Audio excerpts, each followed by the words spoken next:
Olá, nobre fã de terror. Hoje irei narrar contos assustadores sobre vizinhos. Se não for forte, não assista ao vídeo. Não me responsabilizo pela perda do seu sono. Se você realmente tiver coragem, veja até o final. Será que consegue? A sombra na casa ao lado. A casa ao lado sempre esteve vazia. Quando nos mudamos para a Rua das Magnólias, meus pais, meu irmão Lucas e eu, éramos a novidade do bairro. O lugar era um exemplo de perfeição suburbana, com casas de aparência idílica e vizinhos que pareciam saídos de comerciais de TV. Mas havia algo perturbador sobre a casa ao lado da nossa. Era uma construção antiga, decrépita, com janelas que pareciam olhos mortos. As pessoas diziam que ninguém morava ali há anos. As crianças da vizinhança contavam histórias de fantasmas, mas eu, aos 16 anos, achava tudo besteira. Até que a família Silva se mudou para lá. O senhor e a senhora Silva eram pessoas comuns, mas sua filha, Amanda, era diferente. Tinha a minha idade, mas seus olhos eram insondáveis, como se escondessem um segredo antigo. Logo, notamos que Amanda nunca saía de casa durante o dia. Era a noite que a víamos, andando pelo quintal, sempre sozinha. Uma noite, enquanto eu olhava pela janela do meu quarto, vi Amanda no quintal. Ela estava parada, olhando diretamente para minha janela. Um arrepio percorreu minha espinha. Seus olhos, mesmo à distância, pareciam perfurar minha alma. Naquela mesma noite, ouvi passos arrastados no andar de baixo. Pensei que fosse meu irmão, mas quando fui verificar, Lucas estava dormindo profundamente. Os sons continuaram nas noites seguintes. Sempre à mesma hora, passos lentos e arrastados ecoavam pela casa. Comecei a perder o sono, sempre acordando à mesma hora com aquela sensação de estar sendo observada. Meus pais não notaram nada, mas Lucas, que tinha apenas 8 anos, começou a ter pesadelos terríveis. Ele acordava gritando, dizendo que uma sombra tentava levá-lo. Os acontecimentos se tornaram cada vez mais perturbadores. Uma noite, enquanto eu tentava dormir, senti algo frio tocar meu rosto. Abri os olhos e vi Amanda parada ao lado da minha cama, seus olhos escuros brilhando na escuridão. Gritei, mas ela desapareceu antes que meus pais chegassem ao meu quarto. Contei a eles o que vi, mas acharam que era apenas um pesadelo. Decidi investigar por conta própria. Esperei até que todos estivessem dormindo e fui até a casa dos Silva. A porta da frente estava entreaberta, como se me convidasse a entrar. Meu coração batia forte, mas minha curiosidade foi mais forte. Entrei na casa e senti um frio glacial. A casa parecia maior por dentro, cheia de sombras que dançavam sob a luz fraca da lua. Ouvi murmúrios vindos do andar de cima e segui o som, cada degrau rangendo sob meus pés. No topo da escada, vi Amanda. Ela estava em frente a um espelho grande, mas seu reflexo não estava lá. Em vez disso, o espelho mostrava uma paisagem sombria e distorcida, um lugar de pesadelos. Amanda se virou para mim, mas sua expressão era de puro desespero. Ajudem-me, ela sussurrou, antes de ser puxada para dentro do espelho por sombras que pareciam vivas. Gritei e corri de volta para minha casa, mas a imagem de Amanda sendo engolida pelas trevas ficou gravada na minha mente. Os dias seguintes foram um borrão de medo e paranoia. Minha família não acreditava em mim, e Lucas estava cada vez mais doente. Ele falava sobre uma mulher de sombras que vinha visitá-lo todas as noites. Decidi que precisava enfrentar aquele mal de uma vez por todas.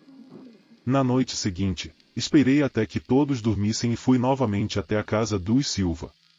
Desta vez, levei uma vela e um espelho pequeno. Acreditei que, de alguma forma, poderia trazer Amanda de volta. Ao entrar na casa, os murmúrios e sombras estavam mais intensos. Subi as escadas, cada passo mais pesado que o anterior. No topo, o grande espelho estava lá, mas agora parecia pulsar com uma energia maligna. Acendi a vela e coloquei o espelho pequeno diante do grande. Mostre-me onde ela está, murmurei, meu reflexo tremendo na superfície. Para minha surpresa, o espelho pequeno começou a brilhar e, aos poucos, uma imagem surgiu.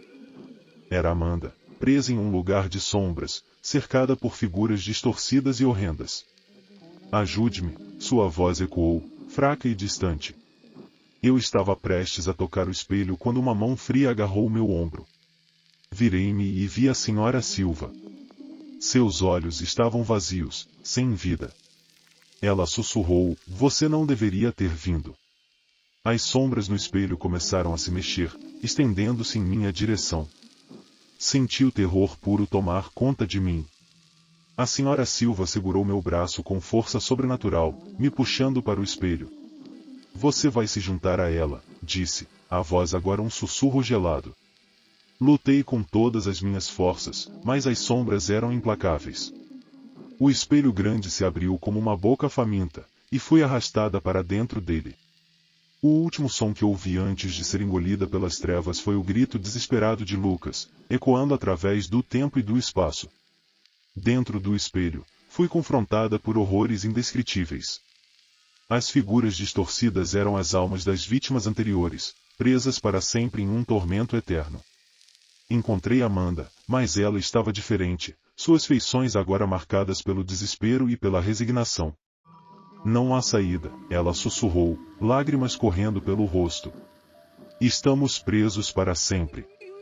E assim, a Rua das Magnólias perdeu mais uma alma para a casa ao lado. Minha família nunca soube o que realmente aconteceu. A casa dos Silva permaneceu, um monumento sinistro aos segredos sombrios escondidos por trás de suas paredes. E os novos vizinhos, sem saber, tornaram-se as próximas vítimas, perpetuando o ciclo de horror absoluto que aquela casa alimentava. A verdadeira natureza do mal é que ele não desaparece, apenas espera, nas sombras, por sua próxima vítima. E na Rua das Magnólias, a casa ao lado está sempre à espera. Chegamos ao fim da primeira história. Já conferiu se está inscrito no canal e deixou seu like? Vamos para o próximo. A Morte Silenciosa da Rua das Acácias. Quando minha família e eu nos mudamos para a Rua das Acácias, tínhamos esperança no coração e um brilho nos olhos. As casas eram acolhedoras e as pessoas pareciam amigáveis, um contraste bem-vindo ao caos da cidade grande de onde viemos. Nosso vizinho, Sr. Costa, era um enigma. Com suas feições magras e olhos que pareciam conter uma escuridão permanente, ele raramente falava. Apenas observava. Sempre atrás de sua janela empoeirada, ele parecia ser uma sombra na luz do dia. O primeiro incidente estranho aconteceu com os gatos vadios. Todas as manhãs, uma dúzia de gatos se reunia na nossa porta dos fundos, cada um com uma ferida crua na barriga. Ligamos para o controle de animais, mas no dia seguinte, a cena se repetia. Era como uma mensagem silenciosa do Sr. Costa, um aviso sombrio que não conseguíamos entender. As fofocas começaram logo depois. Uma senhora idosa da rua nos contou sobre um incêndio que ocorrerá anos antes, uma tragédia que tirou a vida da esposa e da filha pequena do Sr. Costa. A casa dele, porém, permanecerá intacta, um monumento sombrio à tragédia. As fofocas pintavam o Sr. Costa como um homem perturbado, alguns insinuando que ele tinha enlouquecido. Numa noite, um grito aterrorizante rompeu o silêncio, vindo da casa do Sr. Costa. Era um som desesperado, que me arrepiou até a espinha. Meus pais chamaram a polícia, mas quando chegaram, o Sr. Costa, aparentemente calmo, recusou-se a deixá-los entrar. A polícia foi embora, citando a falta de um motivo claro. Mas aquele grito me assombrava, um lembrete constante da escuridão ao lado. Os dias se transformaram em semanas, o silêncio pesado de medo. Uma noite, enquanto ajudava meu pai na garagem, um cheiro nauseante de carne queimada nos atingiu. Seguimos o odor até uma seção trancada do porão do Sr. Costa, um lugar que ninguém tinha visto aberto. O terror subiu por minha pele. Meu pai, um veterano de guerra, decidiu confrontar o Sr. Costa. Minha mãe e eu assistimos da janela enquanto ele se aproximava da casa. O Sr. Costa atendeu a porta, sua face uma máscara de raiva e dor. Eles conversaram em tons ásperos, e então meu pai voltou cambaleando, com um olhar de puro horror no rosto. Ele correu para dentro, murmurando sobre chamar as autoridades novamente, mas antes que pudesse, um grito ensurdecedor rasgou o ar. Corremos para fora e encontramos o Sr. Costa arrastando meu pai em direção ao porão trancado. O pânico tomou conta de mim. Peguei um taco de beisebol na garagem e corri para o Sr. Costa. Surpreso, ele soltou momentaneamente meu pai. Acertando o taco em seu ombro, ele rugiu de dor, mas não soltou meu pai. De repente, a porta do porão se abriu com um rangido. Um fedor horrível emanava de dentro, e à luz fraca, vi gaiolas com gatos emaciados, seus olhos arregalados de terror. A visão despertou algo no Sr. Costa. Ele largou meu pai e recuou, murmurando sobre eles voltarem e nunca irem embora. Ele se trancou na casa. A polícia chegou logo depois e encontrou as gaiolas cheias de animais torturados, confirmando nossos piores temores. O Sr. Costa desapareceu, e a casa na Rua das Acácias se tornou um monumento sombrio a um segredo aterrorizante. Nos mudamos pouco tempo depois, mas os gritos e o cheiro horrível ficaram gravados em nossas memórias. A Rua das Acácias, que um dia foi um refúgio, se tornou um símbolo da escuridão que pode espreitar atrás das fachadas mais comuns. O silêncio do Sr. Costa ainda me assombra, um lembrete do horror que pode habitar logo ao lado. Chegamos ao fim da segunda história. Já conferiu se está inscrito no canal e deixou seu like? Vamos para o próximo. O Homem Uivante da Rua dos Pinheiros. A Rua dos Pinheiros sempre foi um refúgio tranquilo para famílias como a nossa. Meu pai, minha mãe, meu irmãozinho Lucas e eu, Sara, uma curiosa menina de 10 anos, nos encaixamos perfeitamente ali. Era um bairro onde crianças brincavam na rua até o anoitecer e os vizinhos se cumprimentavam cordialmente.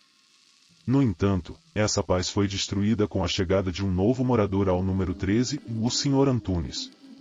Sr. Antunes era envolto em um mar de mistério. Alto, magro e com olhos que pareciam perfurar a alma, ele se mudou em uma tarde sombria e chuvosa. Nunca o víamos durante o dia. Mas à meia-noite em ponto, um uivo terrível ecoava pela rua. Não era o uivo de um lobo, mas um som humano, distorcido em um lamento primitivo e desesperado. Nas primeiras noites, achamos que era uma brincadeira de mau gosto, mas os uivos continuaram, noite após noite, cada vez mais altos e desesperadores. O medo logo substituiu a curiosidade.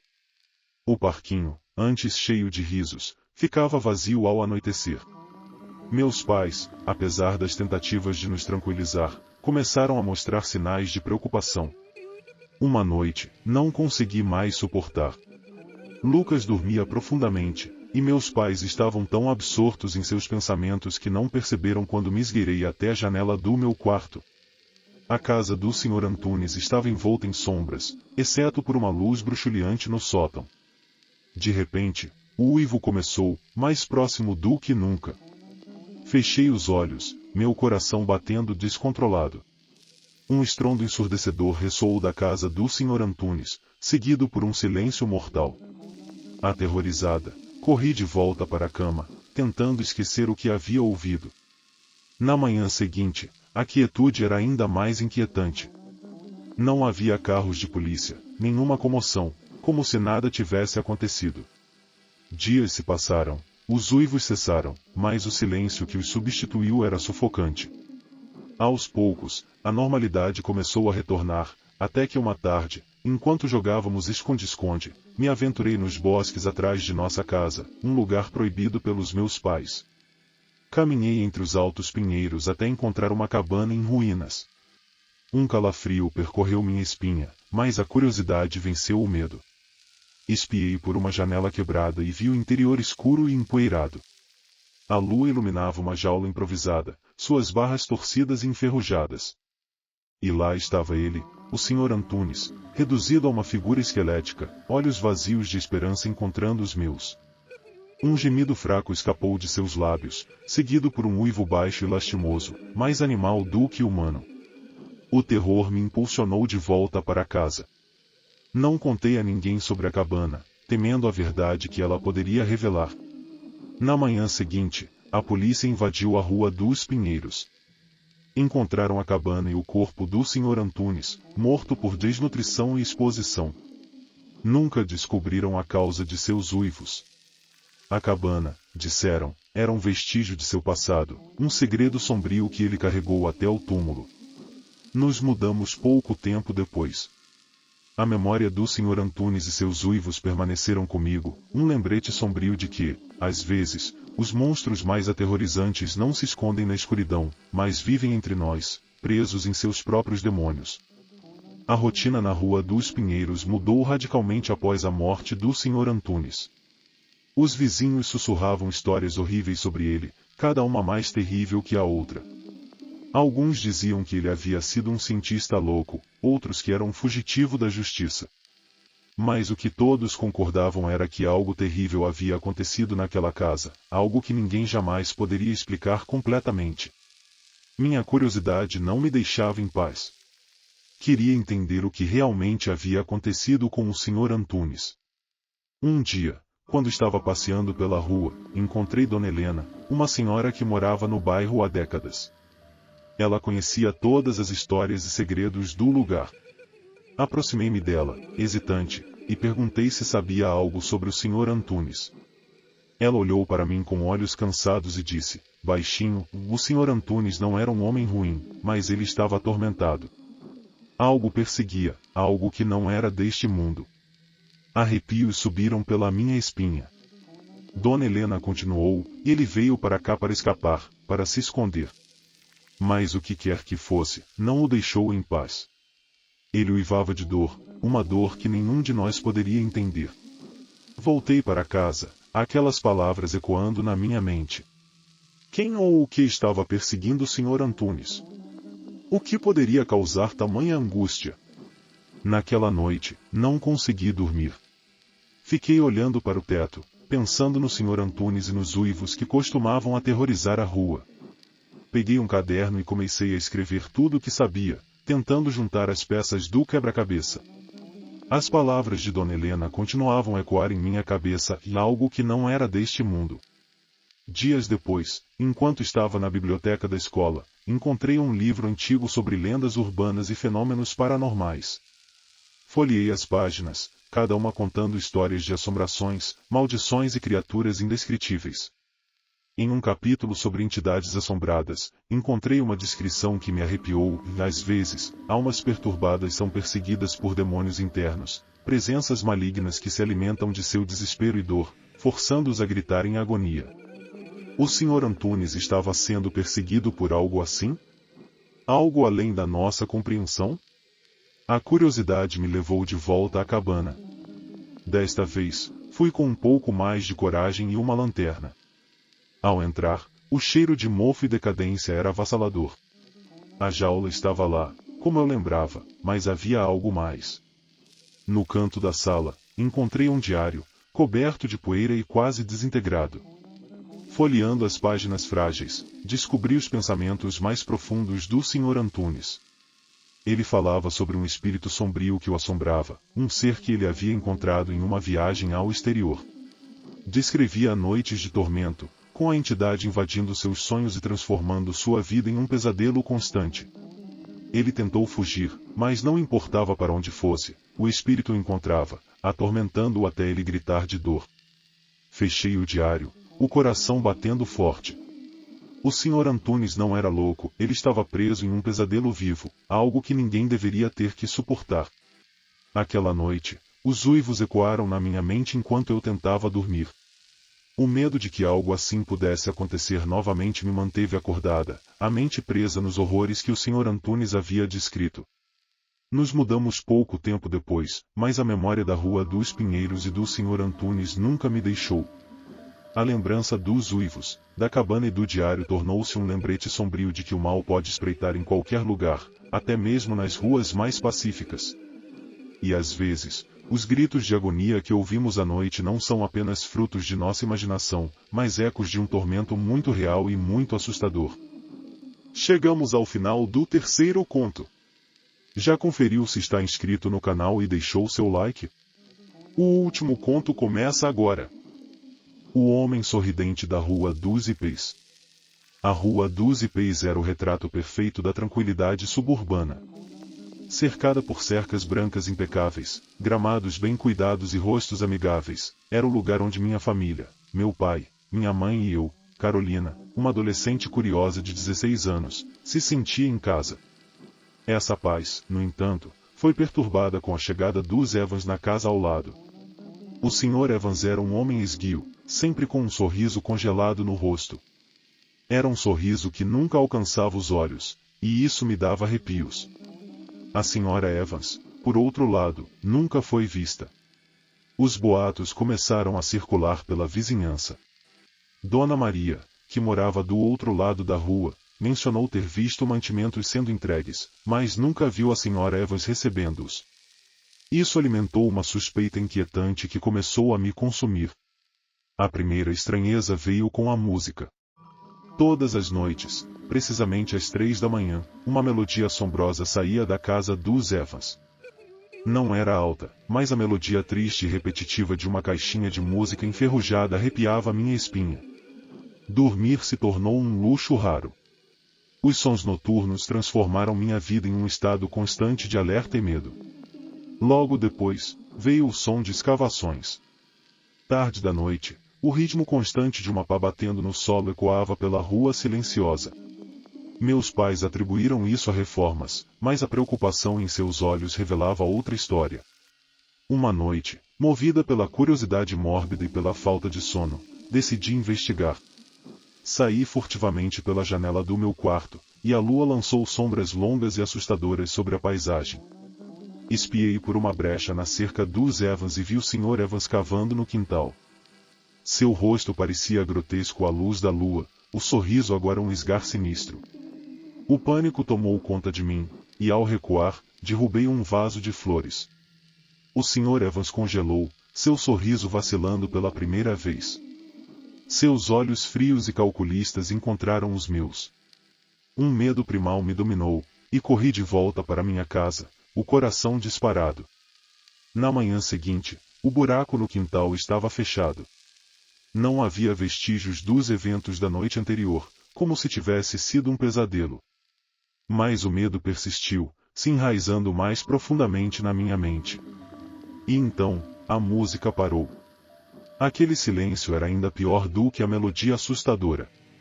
Dias se passaram, e a tensão na vizinhança aumentou. Uma tarde, ao voltar da escola, vi um carro da polícia estacionado em frente à casa dos Evans. Meu coração disparou. Vários policiais saíam da casa, seus rostos marcados por expressões graves. Corri para dentro, movida por uma curiosidade mórbida. Mais tarde, soube pelos noticiários que a Sra. Evans estava desaparecida, presumivelmente morta. A polícia havia encontrado um quarto secreto no porão, à prova de som e vazio, exceto por uma única caixinha de música enferrujada no chão. O Sr. Evans nunca foi acusado formalmente. A falta de provas concretas o manteve livre, mas sua presença se tornou um lembrete constante do horror que ele podia esconder. A casa dos Evans ficou vazia por anos, um monumento aos segredos enterrados sob o gramado bem cuidado. Algum tempo depois, durante uma aula de história na escola, soube que a família Evans tinha uma história conturbada. Eles se mudavam frequentemente, e sempre que iam embora, surgiam rumores de desaparecimentos misteriosos. Era como se uma sombra os seguisse, algo que se recusava a deixá-los em paz. A história me deixou ainda mais inquieta. O Sr. Evans parecia um homem comum, mas sua fachada sorridente escondia algo terrível. Decidi investigar mais a fundo, vasculhando arquivos antigos e registros de jornais. Descobri que, em cada cidade onde os Evans viveram, surgiram relatos de pessoas desaparecidas. Mas nunca havia evidências suficientes para conectar os casos diretamente ao Sr. Evans. Minha curiosidade me levou a conversar com alguns vizinhos antigos, e suas histórias variavam, mas todas tinham uma coisa em comum, o sorriso perturbador do Sr. Evans. Eles também falaram sobre a música, as escavações noturnas e os desaparecimentos inexplicáveis. Uma noite, não consegui mais suportar a inquietação. Voltei à casa dos Evans, agora abandonada. Com uma lanterna, entrei pela porta dos fundos, que estava curiosamente destrancada. A casa estava em silêncio, mas a sensação de ser observada era esmagadora. Desci até o porão, onde encontrei a caixinha de música enferrujada no centro do quarto.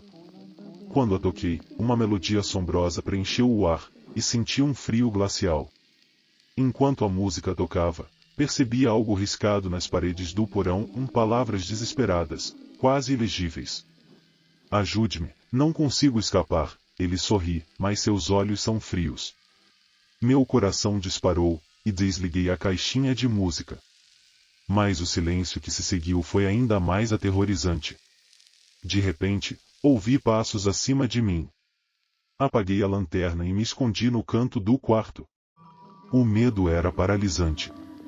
Os passos desceram as escadas lentamente. Vi uma sombra na entrada do porão e segurei a respiração. A sombra ficou ali, imóvel, e então ouvi um sussurro: "Você não devia estar aqui." Com um esforço sobre-humano, corri escada acima e saí da casa, sem olhar para trás. Voltei para casa ofegante, e naquela noite, não consegui dormir. Decidi contar aos meus pais o que havia descoberto. Eles ouviram atentamente, e meu pai, embora cético, chamou a polícia novamente. A polícia revisitou a casa dos Evans, mas não encontrou nada de novo. O diário e as palavras nas paredes haviam desaparecido. A caixinha de música estava lá, mas não havia provas concretas para sustentar minhas alegações. Mesmo assim, minha família decidiu que era hora de se mudar. Nos mudamos para um novo bairro, mas as memórias da rua dos Ipês e do Sr. Evans nunca me deixaram. As noites eram difíceis, os pesadelos constantes. Os sussurros, a música e o sorriso frio do Sr. Evans ficaram gravados na minha mente, um lembrete de que o mal pode se esconder atrás das fachadas mais inocentes. Anos depois, ainda sonho com aquela rua, com a casa dos Evans e com os segredos enterrados sob o gramado bem cuidado. Às vezes, acordo suando frio, o som da caixinha de música ainda ecoando nos meus ouvidos. E me pergunto, e onde está o Sr. Evans agora? E que novos segredos horríveis ele está escondendo? Os monstros nem sempre se escondem no escuro. Às vezes, eles estão bem à nossa frente, sorrindo para nós, escondendo horrores inimagináveis atrás de um semblante amigável. E a verdadeira questão é, estamos preparados para enfrentá-los quando finalmente revelarem suas verdadeiras faces? Chegar até aqui foi realmente uma demonstração de coragem. Não esqueça de se inscrever no canal para não perder as novas histórias de terror que estão por vir. Nos vemos no próximo vídeo. Até logo!